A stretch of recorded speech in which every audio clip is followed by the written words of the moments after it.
Tieši 35 gadus atpakaļ, 1989. gada 23. augustā, es stāvēju 670 km garajā cilvēku ķēdē no Viļņas līdz Tallinai, vienotā centienā pēc Baltijas brīvības.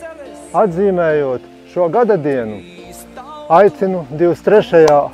augustā 15:00 pilsētas svētku laikā piedalīties brīvības skrējienā, lai atkal sajustu Baltijas valstu vienotību, pierādītu mūsu nacionālās apziņas dzīvotspēju un atbalstītu arī Ukrainu tās neatkarības centienos.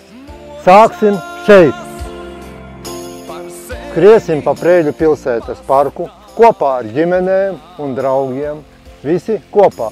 Pieturvietās asināsim prātus par Baltijas atmodas notikumiem, ātrākajiem būs balvas un visiem prieks par kopā būšanu. Vai jūs gatavi man piebiedroties?